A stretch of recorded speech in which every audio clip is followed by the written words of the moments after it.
Welcome to the Public Sector Manager Magazine podcast. This is our second episode, and we'll be talking about the boy child. And in studio today at Government Communications, I'm joined by esteemed guests who are working hard and doing very interesting work on helping society to bridge the gap between the boy child and empowerment of the girl child. I think we've seen this debate in public recently, and today we'll be unpacking it. So, starting on my left is Sipesihle Dlamini from Higher Health, and he's a clinical psychologist.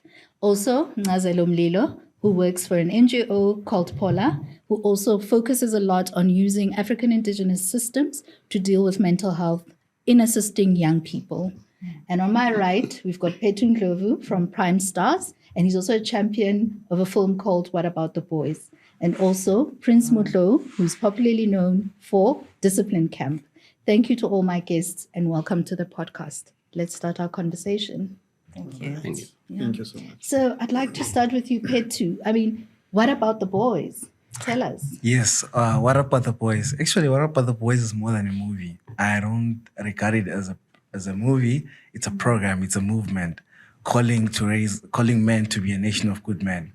So it starts the movie where we take all the boys to the cinema, we watch a movie. Then after that, we then unpack the lessons in the movie, what it means to be a good man, what the boys learned, and basically, in the main, redefining masculinity. After the movie, we then have a mentorship session. All our boys sit down, have a talk with the men, and basically unpack what they learned in the movie and take it from there. Okay, thank you about that. Ngazelo, just hearing from what Upetu is sharing with us, what is your experience in giving psychosocial support to young men as well as their fathers regarding the issue of boys experiencing maybe psychosocial problems?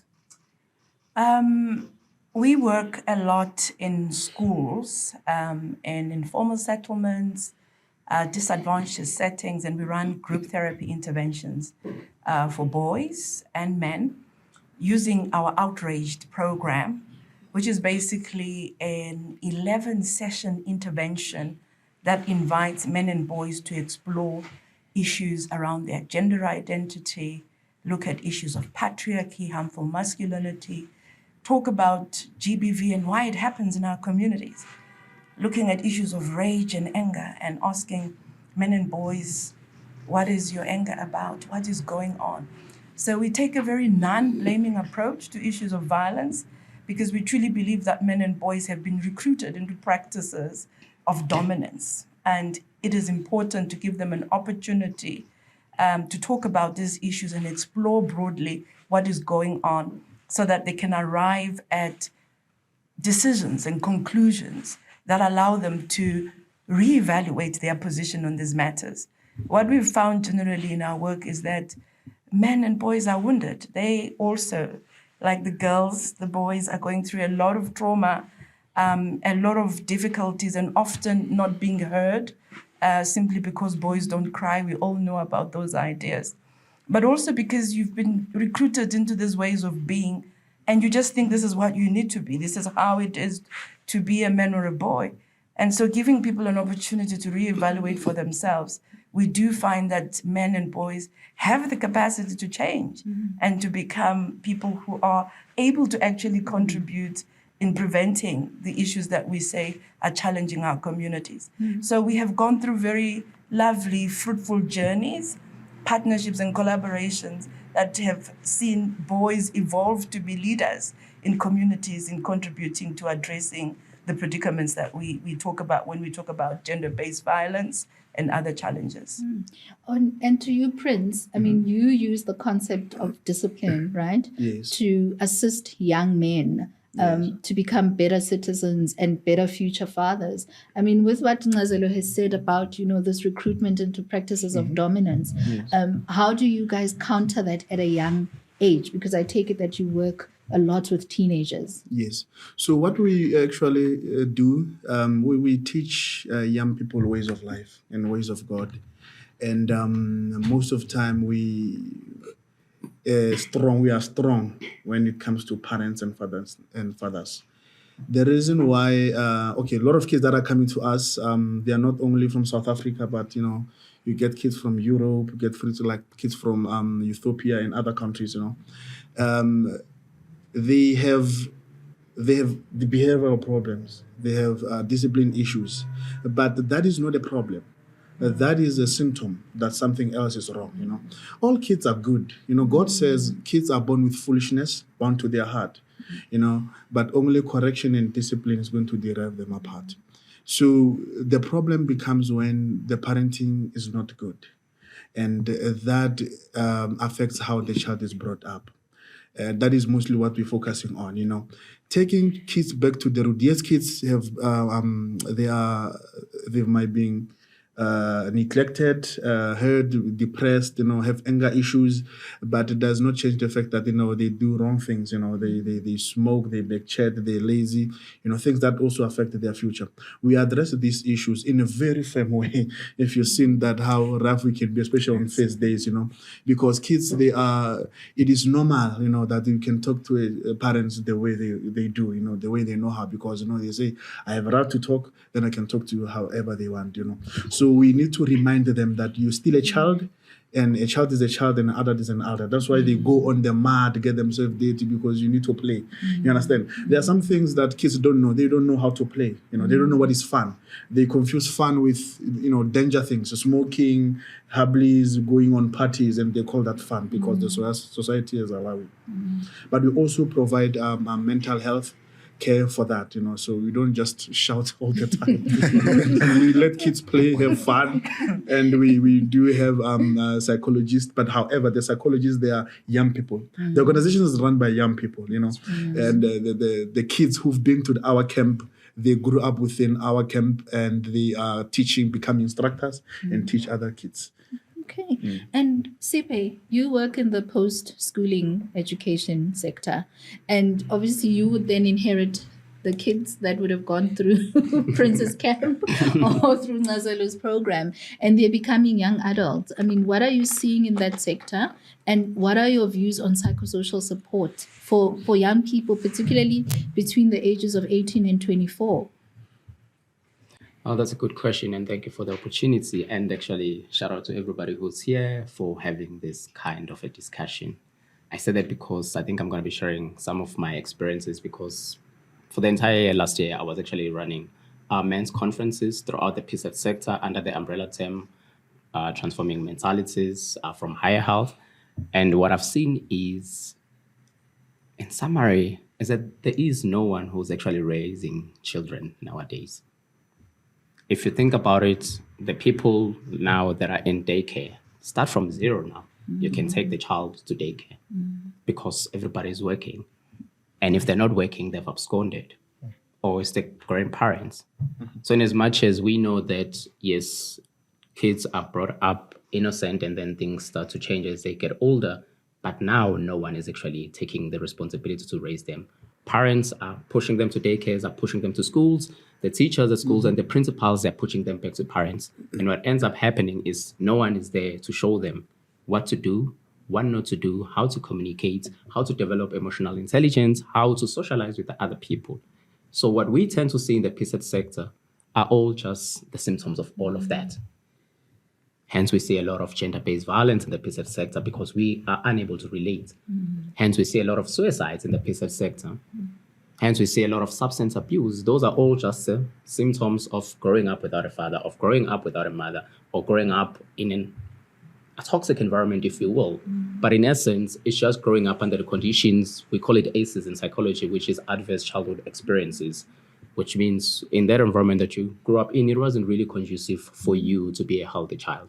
It might have been your parents might have been depressed, or your parents might have been abusing substances, or there was violence in the house, or people were admitted in hospitals, psychiatric hospitals, or some people were in jail. And if that is really not dealt with at that time. So before we talk about kids, I've learned, because I went there thinking that I'm going to be talking with the young kids, not the ones that are actually already 18, 24, but I was trying to connect with them because I had this pre-assumption that probably they haven't really gotten the nurturing that they've needed. So I'm going to come there and actually try and address that, not with the blaming, not with this and this and that, But what I've actually learned is the problem is not with the children, or the problem is not with the adolescents or the young adults. The problem is us, the parents. Okay, I think he's thrown a challenge back at all of us. And I think just coming to what you've all said in input is that the root cause of this problem, it starts in childhood, right? So what is it that we can do to get young boys to feel confident and to participate even in those adverse conditions? How do we give them this confidence to say, I want to be a good member of society. I want to do well in society. I don't know who wants to chime in on that one. Can I come in? I think we need to ask these questions. What does God say about these things? And what does the state do? The government is doing about this whole thing. Yes. About if you can track every social issues that young people are facing, depression, psychological problem, future purpose and all this kind of thing, it will all track back to family. And, God has made a family to secure society. If family is broken, kids are in trouble and the world is in danger. And there are certain things that government or certain laws that government have put in place to help us raise the kids. But God says, train up a child in the way they should go. When they grow up, they will not forget. And if we invest on fatherness, I'm telling you, the 99.9% of the kids that are coming to our camp, they are fatherless. In fact, 90% of the crime that is happening all over the world, go to any country and go to jail and ask these men that what has happened. 99.9% of the crime that is actually happening in the whole world, it is because of the lackness of fatherness. Why am I saying that? If a child grew up without a father, a child does not have the standards to judge their decisions. They need that guidance from home. You understand? If we can say that, okay, it is allowed kids it is allowed for kids to cry. It is allowed for kids to behave in this way, but they need to be taught in their homes morals. If family was meant to secure society, families where kids learn morals, learn how to respect, learn how to do chores, learn how to be responsible. Do you understand what I mean? But if that is broken, then we have a problem. Do you understand? Mm-hmm. Like if we don't have correction in home, we don't have discipline in home, nobody mentors the kids or love the kids or correct the child in the way they should go, then that's where we're going to have a problem. So if we were to help with this social crisis of boys, we need to invest in fathers. And for us to invest in fathers, yes, there are organizations that's going to help in that or collaborate in that. But then if we can get the support of the government, if we get support of the government that or put certain things, it is said that now a man could just have a child and leave them. And it is allowed, it is okay. And then go have many children and that it is acceptable. You understand what I mean? And that is when we kill the nation, because boys grew up without fathers and they don't know love, they don't have guidance. Why would a boy think positiveness? Why would a boy now, or where would a boy learn that I must respect my mother, I must respect the woman, and if there was no man around that is showing me how to be one, where else I'm going to be learning these things on streets? So how do we? Come in? Yeah, sorry. Can I come in there? Yeah. So for me, I feel like you also need a mother. Boys need mothers, and I would say active mothers. Yes, the mothers are there. What I've realized with the mentorship people that I've with the boys that have been there in the program is that realize that the boys come from a family where there's a mother and a father. But then sometimes the boy needs a motherly love. I grew up with a father personally. My father taught me that a man has to work, a man doesn't cry. When a man has to be strong, right? But then, when you sit back, you realize that you need someone in the household that would allow you to cry. And your father won't allow you to cry. But your mother will be like, let him show his emotions. But then with your father, even if your father's present, he doesn't allow you to show those emotions. You can't You have to always be strong. But with your mother, you can say, you know what, ma, things are not looking good. What do I do? You can't go to say that shit. If I went to my dad and say, things are not looking good, he'll say, figure it out. You're a man. Make a plan, you know? But then if I go to my mom will be like, okay, son, where do we start? What's the problem? How do we solve this? So I think in raising a nation of good men, we need present mothers. And mothers also that make our fathers understand that, you know what, he's a child, let him express this. We don't need mothers that sit back when the child is trying to be expressive, but mothers that are really involved in a man and how a man is supposed to project himself. Yeah, Nazalo, I'd really like you to come in here because he's bringing in the issue of the fact that both parents have to participate. And how do we deconstruct these social ideas, you know, of being a man that provides? And I think that puts a lot of pressure on young men as well. And it goes back to your concept of, you know, being recruited into dominance. So if you can share with us, how is it that we can bring these two parents together, you know, to support the boy child, to break the cycle that Prince has painted for us, that, you know, if a boy is fatherless, you know, they repeat that fatherlessness and then it just becomes a societal issue that doesn't end. Yeah, no, thank you very much. It's been fantastic just to hear your views on the issues. I think one of the most important things that stood out for me is the importance of being a present father. It's not just having a father in the house, because you can be there, but you're just not present. You can be a mother and you are not present. And I think it talks to the need for intentional parenting. I think we're so intentional with our jobs and our projects. You know, the way you know what is your strategy, what are your goals. But when we do parenting, we just wake up in the morning and we are there. Do we have the kind of vision of the kind of children that we want to bring into the world? What are our day-to-day intentions, actions, ways of being that will allow us to get to, you know, our children to get to a certain place? But I also say this with empathy for parents, because I know there are some parents who work very hard, but children still go wayward. And I think there is just so much noise in today's world. If you talk about social media, you talk about what is going on in the rest of the world, there are so many things that recruit our children. You can try your level best as a parent, as a caregiver, and sometimes the outside noise becomes louder. And I think it just, you know, also talks about being present. When you see that happen and your child is not going the right direction, what resources are available for parents so that they too can be supported in becoming the best that they can become and making sure that their children, you know, grow up well. So it is a tough world to be in. It's a tough place for parents to be in because they have to work, they have to provide, the bills are there. And it's just about having that balance and trying our level best and being intentional.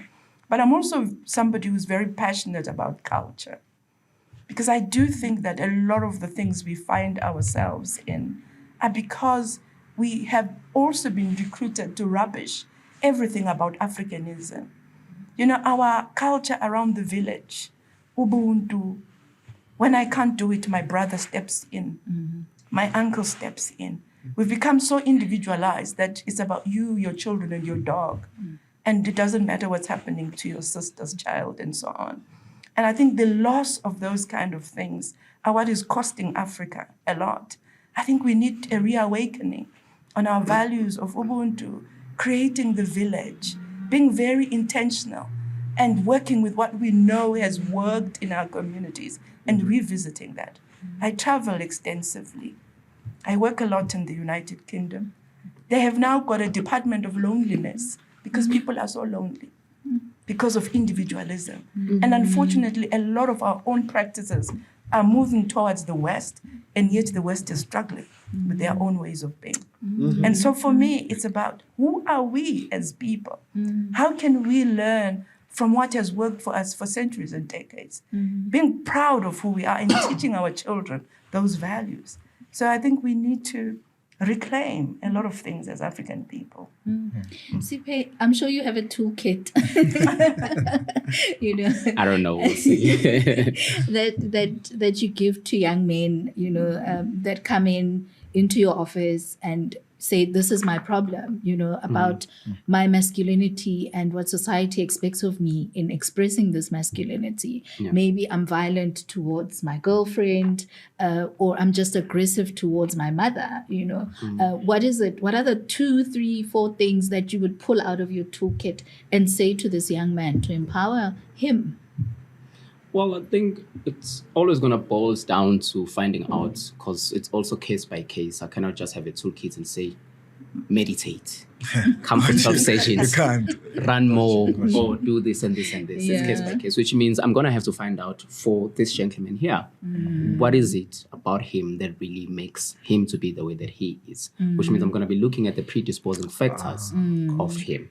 It doesn't matter if we're looking all the way to the past, or we're going to try and look wherever he is. And just to tie it up with the conversation that is happening, yes, ideally, a child needs both a mother and a father.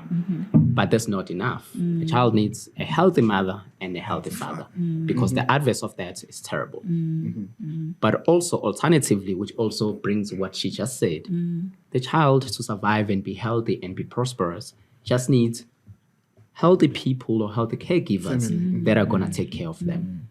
It could be an uncle, it could be an aunt, it could be whoever. That's where the village comes in. So with the toolkits that you are asking about, it could be one of those things. If in his case, I find out whatever that is happening, I'm sorry to keep on pointing No, to you, that's but all right. Don't worry. Yeah, whatever that is happening, if I found out, it probably has to do with just maybe low self-esteem, because there was never really any mentorship, any guidance from a masculine energy, which might come from a mother, or might come from a father, because essentially a child just needs those two energies. And interestingly, we live in the world now, it doesn't really say that a man is the only one that's going to give you the masculine energy. We live in the world that says a woman is not the only one that can actually give you the feminine energy. But it's very important that the child does get those two.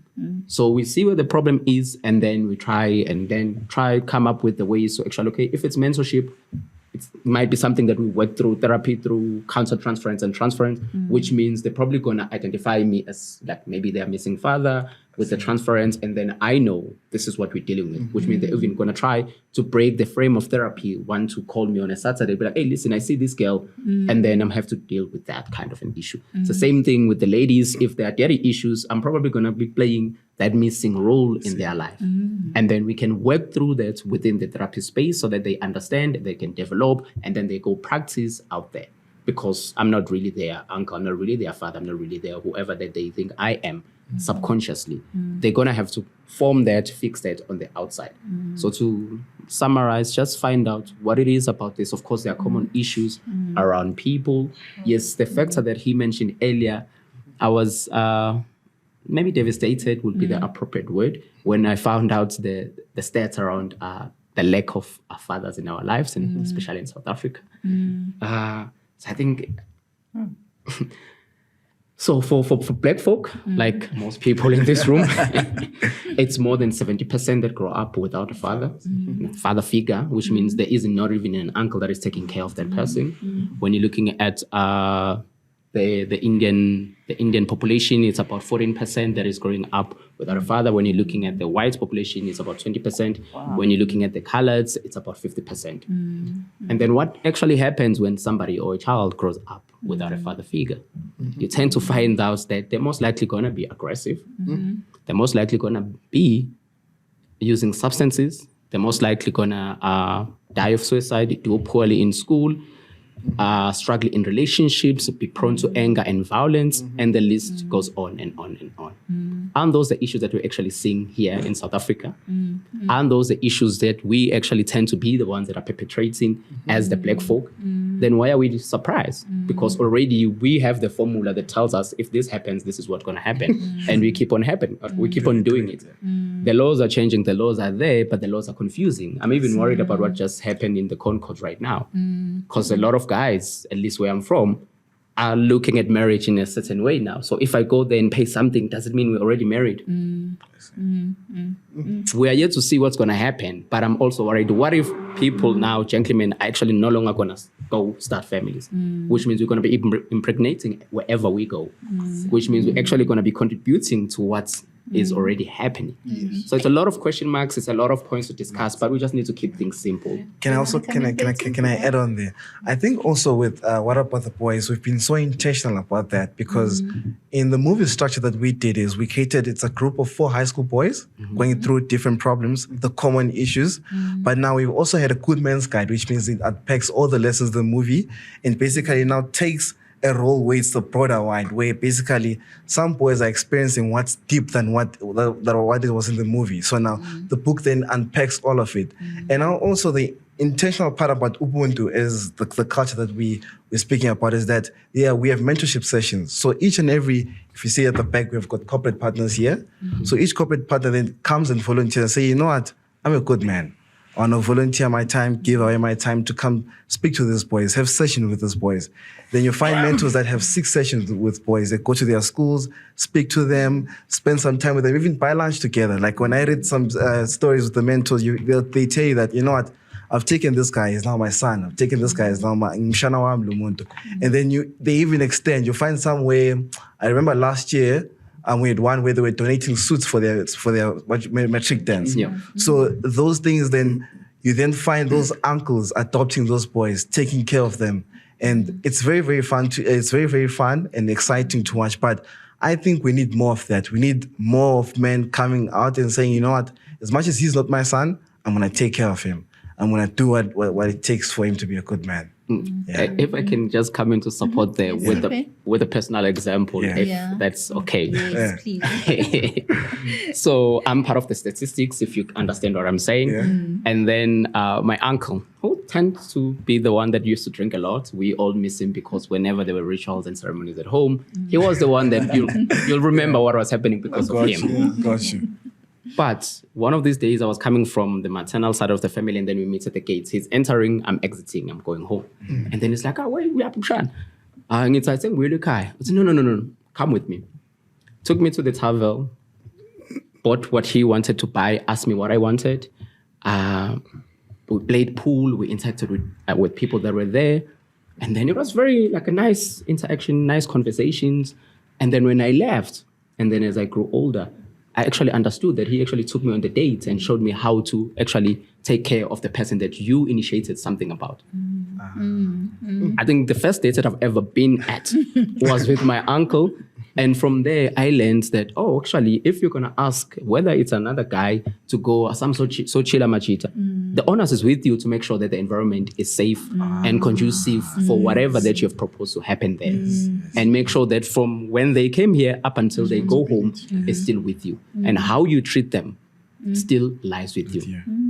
And I've seen that to support the mentorship program because it takes fashion in different ways. It could be direct, people who are going for lunch, people just meeting on Saturdays, going hiking, but that you don't know the impact and the significance of that impact that you're actually contributing to that young person. Because they're just going to be listening, they're just going to be watching you. How are you greeting people? What do you do? How are you doing it? How do you communicate? And we are social beings, which means whatever that is happening, it's social learning, we'll register it here. When the opportunity comes, it's almost like it just gets regurgitated, and then now I know what I'm going to do. I think our conversation is moving to solutions now. And I want to tap into the narrative therapy that you do. If you could just maybe share with us how also that unfolds in addressing, the challenge that we have. Narrative therapy seeks to help people to step into what we call alternative stories or stories that are not problem saturated. It basically believes that people have skills, people have knowledge, they've got wisdoms, they can draw on their culture to find solutions to their predicaments. It does not put the expertise of solving problems to professionals like ourselves, psychologists and so on, but it takes it back to the community and it says, what do you have? What solutions can you come up with to fix this problem?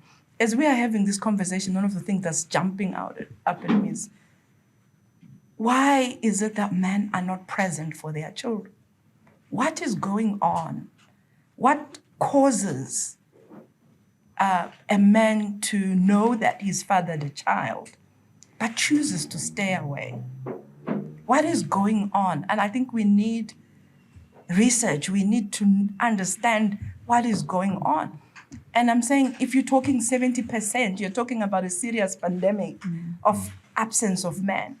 Should we be putting it in the school curriculum to teach fatherhood, right from ECD, and teach children the importance of present fatherhood, so that children grow up with values of what it means to be present?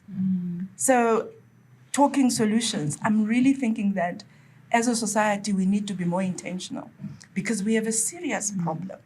We have a serious problem, and we can't just leave it as a statistic that's out there.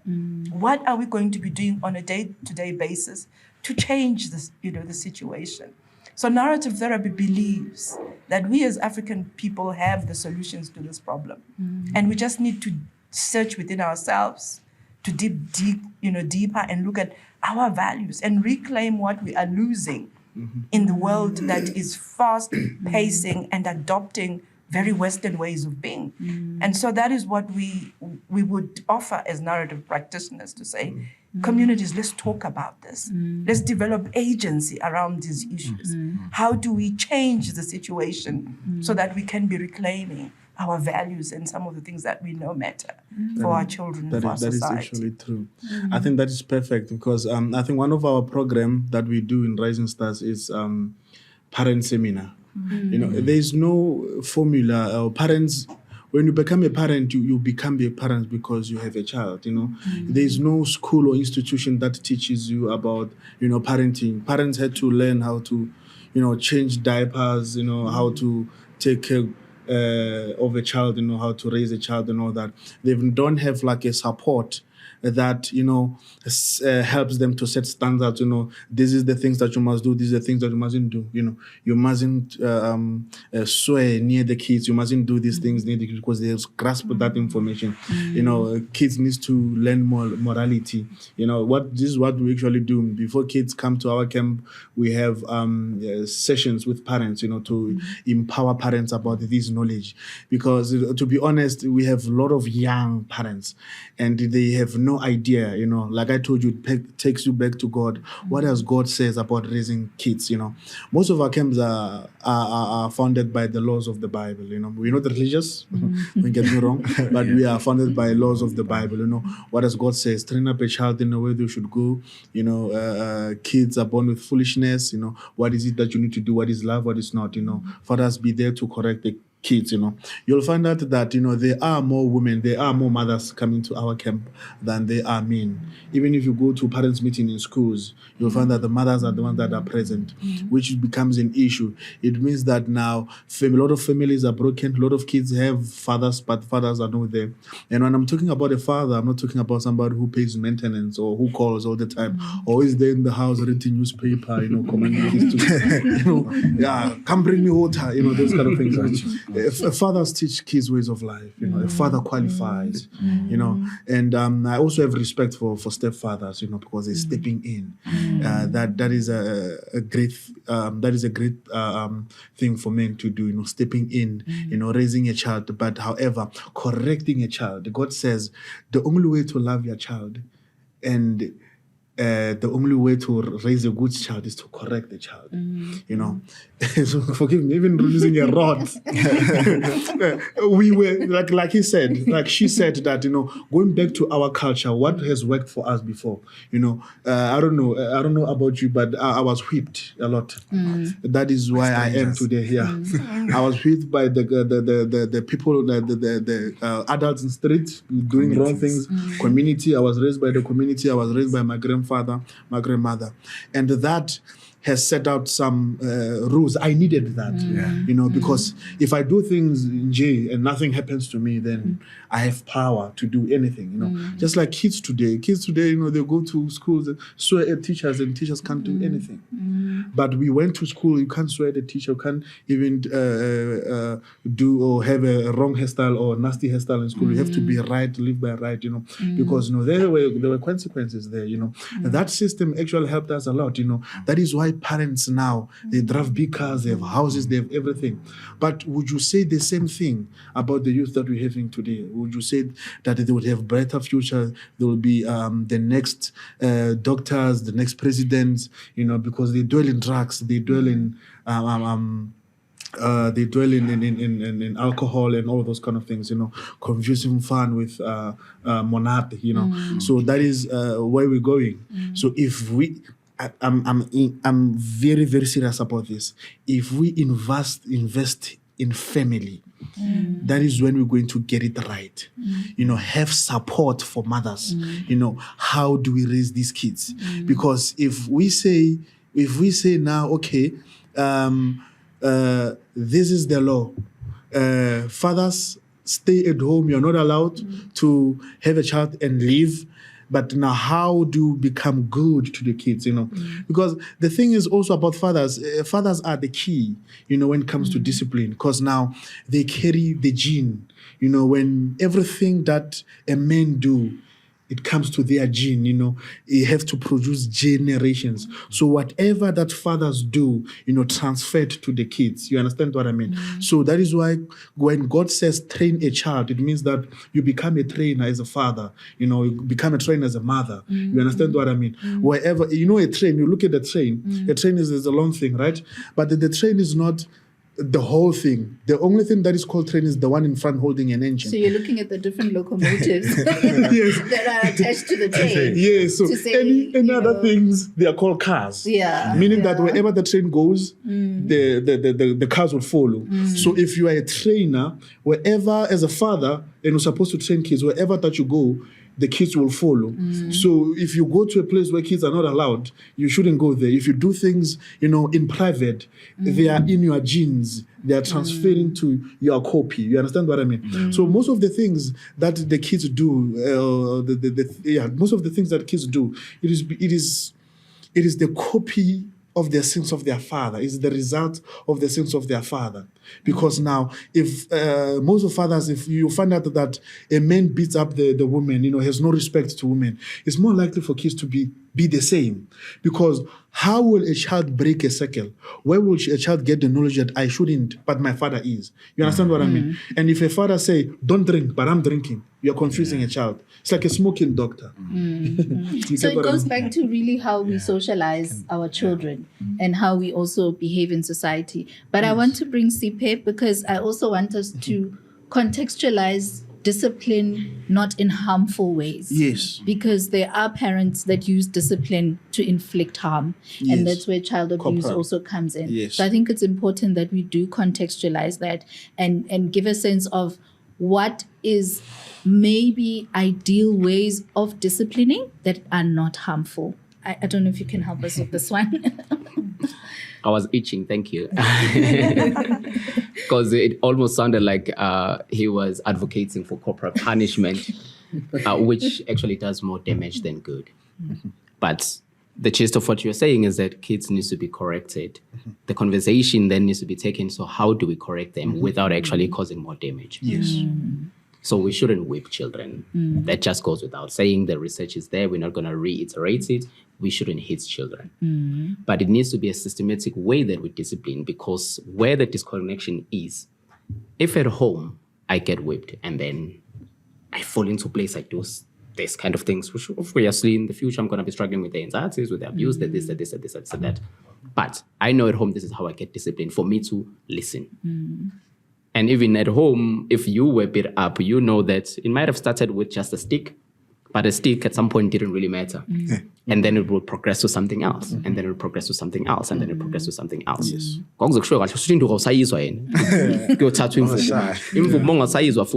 That's why, especially if you're talking about the father figures, it would get to fist fighting with the kids. Yes. Because it's life, there's always going to be progression. There's step 1, step 2, etc. So if we are talking about healthy ways of disciplining people or correcting people, Yes. it needs to be systematic. I cannot be at home being disciplined by being beat up, and then at school they talk to me, they send me to go to a corner, or they send me outside, or they're going to call my parents, because there's a disconnection there. It's not going to work. It's literally not going to work. So for the educators, which are actually very struggling at the moment, it's because there is that disconnection. Ingane ayikhuzwe ekhaya, ingane ayilungiswe ekhaya. If izikhuzwa zilungiswa ngenduku. Kodwa esikoleni uthi sabasakwazi ukushaya induku. Which means le ekhuzwa ngenduku kuze izwe esikoleni ngeke izizwe. Le engakhuzwe ekhaya obviously ngeke ikhuzwe anywhere.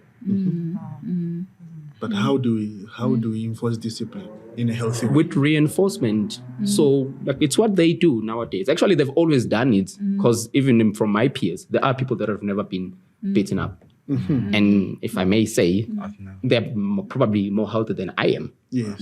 Because I'm quick. I'm getting to that. I'm quick. I'm getting to that. With a child, okay, in simplest terms, with a child, there are things that they like. There are things that they like, which means they're going to be consequence management in the terms of us as adults. So if they do something wrong and you know this is what they like, how you correct that behavior, it's either you take it away or you show them or you talk to them to teach them where are the implications of this. Just like back in the day, we learned from the electric sockets that if you put your fingers there. Nowadays, those kids do not actually need to put their fingers to actually know that you can talk to them, you can demonstrate, you can show them. Even now we have technology. You can show them what happens if somebody does it. It's unlikely that they're going to see something happens. Just behavioral change or social change. That's what they hope. Same thing that they've done with the dogs. Even now there are videos that are trending because a lot of people are learning a lot of things about psychology. They'll have a dog on the left and maybe a dragon with the hand here. And then they'll try to feed it, and then the dragon comes in and they beat it up. And then they're going to try to feed the actual dog. Do you think it's going to go? And then they will try to demonstrate different things.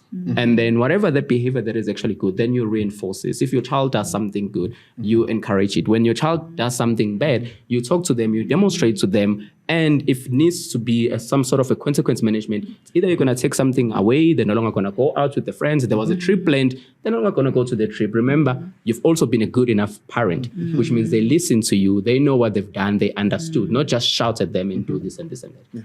We undermine how kids can actually learn a lot without having to be I think that's beat what up. So what we tend to do, so that I can just finish, what we tend to do when a child is getting beat up, for the most part, that's not for the benefits of the child. It's for the benefit of the frustrated and angry parent. That's why they tend to feel good after they've beat up the child. But the child sometimes don't even know why they were beaten up, which means they're probably going to do that again.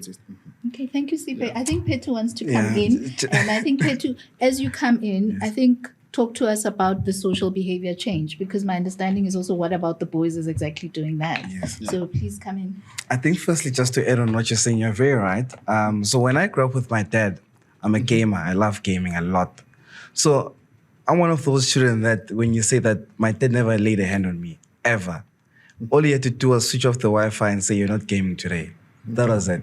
And after that, the behavior will just change, because now you're sitting down, you don't have anything to do. And you're like, I could have been playing the Xbox right now. I could have been my PlayStation right now. Then you try to use your phone, the Wi-Fi is off, there's nothing to do. So I think that itself did play a part in raising me. And I knew the consequences, so I never tried to get to that part.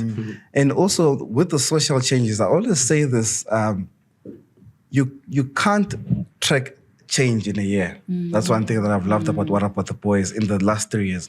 So in the first year, we couldn't track change. We failed to track change. But with the 3-year report that we did, we then measured the stats we found. So first, before we started What About the Boys, I remember doing a survey, and we found that 16% of the boys felt it was right to beat other people, females. 30% of the boys felt like it was good to fight a female if she says no to sex.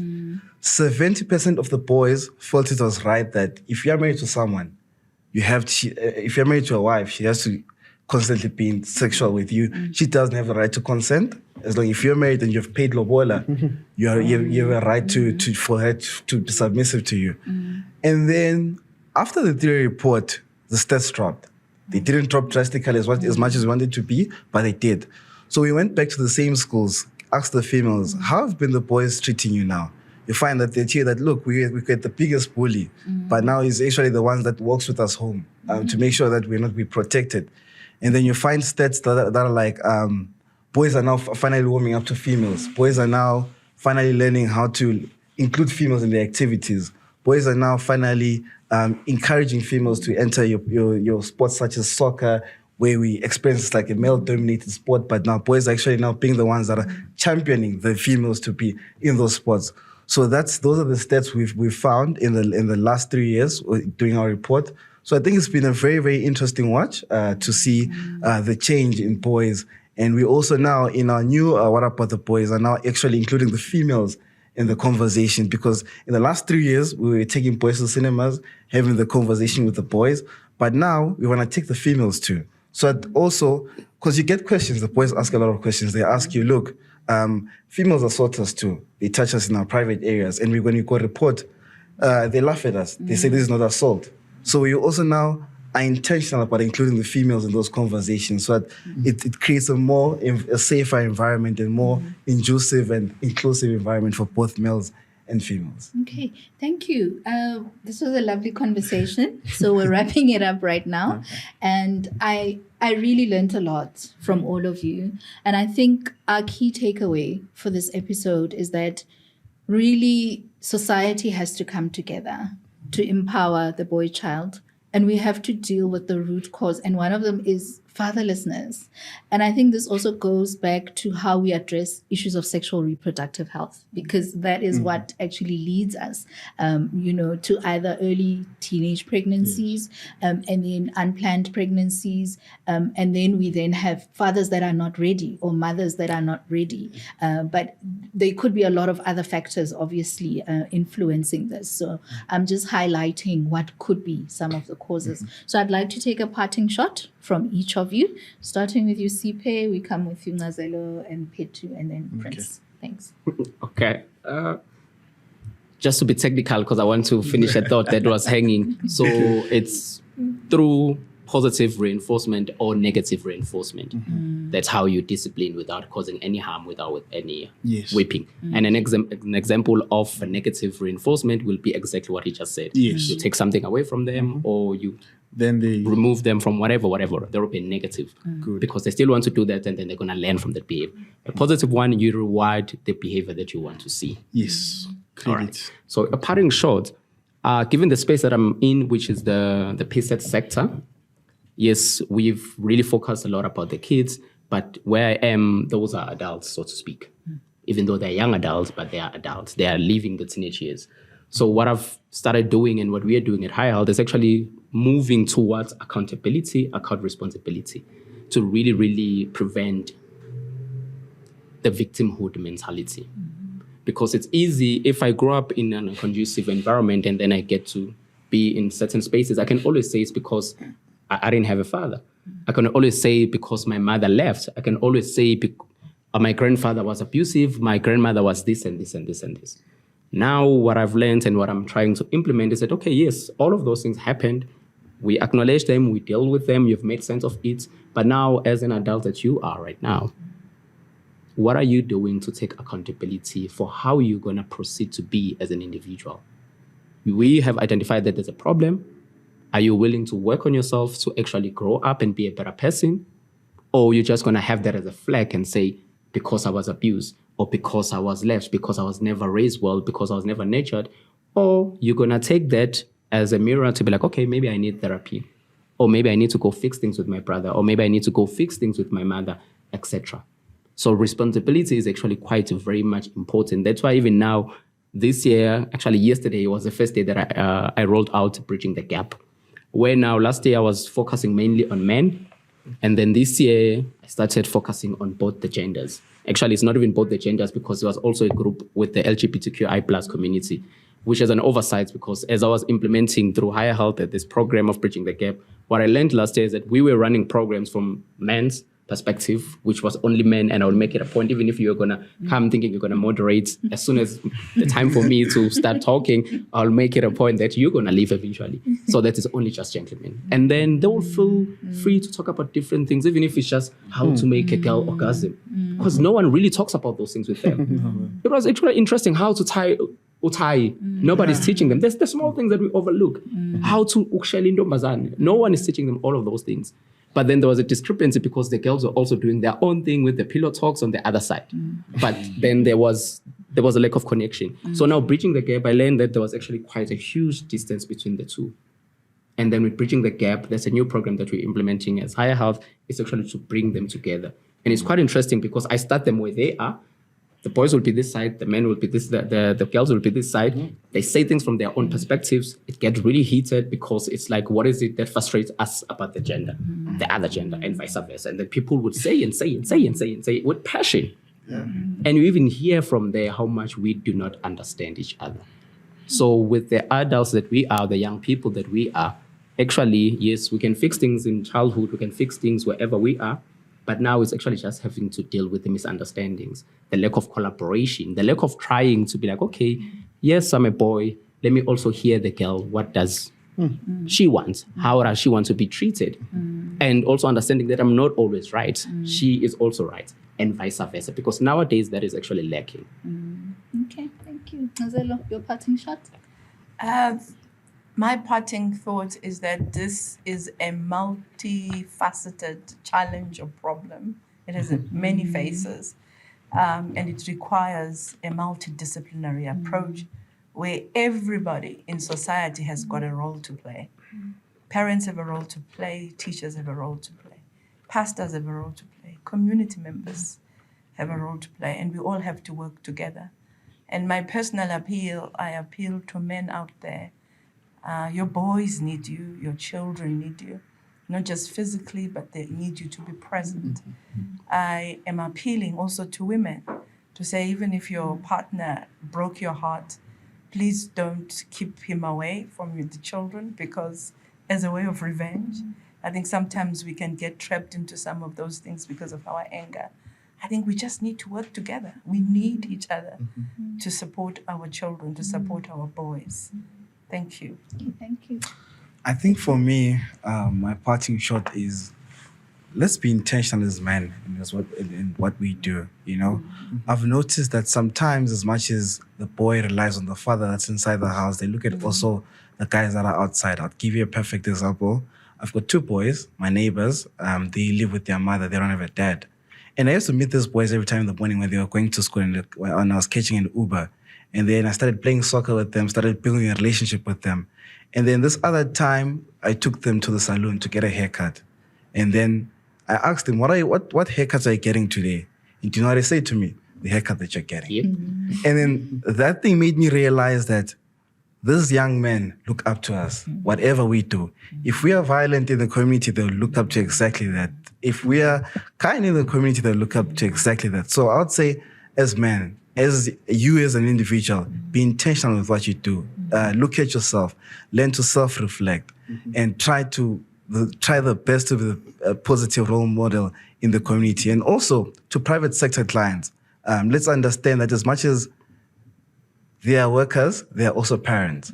Let's allow the private sector to allow the people that are working for them to be also parents. Let's give them that time.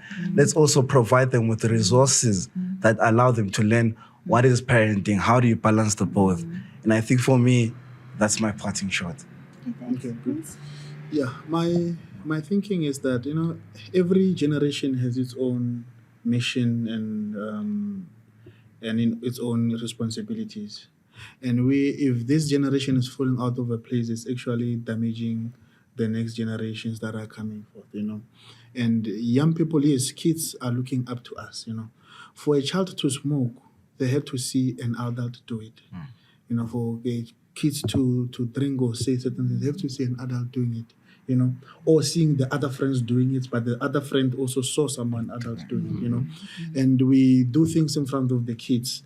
We are damaging them because now kids, they're born with vacuum, like a vacuum. They absorb what they see, hear, they grow out of the knowledge that they get, And if we allow certain things that, to be in public, or certain morality, like, getting a guy in community that spins gusheshe, wearing 4 watches there, and the child, not wearing right, those kind of things. And the child be like, no, I want to be like Brajo, Brajo, drives a gusheshe, comes with a lot of girls, I want to be like her, because he's an adult, Kids wants to be in an adult world. They love how adults live, because adult is freedom. They drive cars, they do all these things, but if they become uneducated, it becomes a problem. And if you don't talk about these kind of things, like, yes, if you don't speak about sex, a lot of kids have never been educated about it, We've only learned it from primary with some boy at the back of the school with the magazine, adult magazine, you understand what I mean? Then we become uneducated. You understand what I mean? Our parents never taught us these things. In fact, in the curriculum, they say, they would, in primary, they would give us condoms. You have to do it in a safer way. But on whose house are you going to do it? In the toilet or what? Where? You understand what I mean now? But we never taught how to prevent, but we were taught how to, it is allowed, but here's the safer way to do it. You understand what I mean? So we must not allow things, like a vapor, vapor, the tube thing. Now they are, I was in Europe in a seminar where other countries, with the leaders of other countries, young people like us, and they are advocating against the tobacco industry. You'll find out that the tobacco industry are trying to get replacement of smokers. They are respectful young people who would never want to go to smoking, but now there's like a fun way to do it. They put like toys, they put like to attract kids, they put a vapor in a toy way, and they sell it, and it is nobody checks whether a child is allowed to do that, and they put a law. Our country is very funny. They put a law that alcohol must not be sold under age of 18. You understand? But nobody goes there to check. You understand? Young people, they party every day. Even the politicians or even the government, they went to parties with these young people without checking, even the police, without checking. You understand what I mean? Then now, it is allowed, it is normal. Kids drink at early age, and nothing happens to them. Nobody mentors this. It is wrong. Imagine if every kid drinks in the school. What makes you special not to do it? Because everybody's doing it. So they wear a mask. Thank you. And it's a wrap from us at Public Sector Manager Magazine podcast.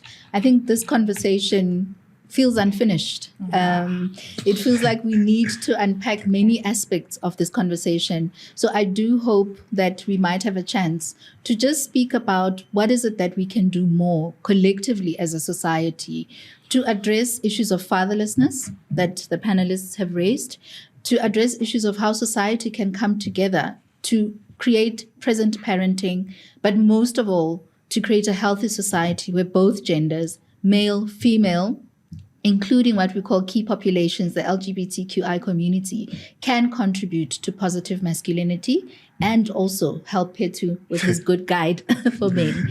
And as we wrap up, we say that our call to action today is that let's not leave boys behind. Let's all come together as a society to create good gender balance and good role models for our boys. Thank you.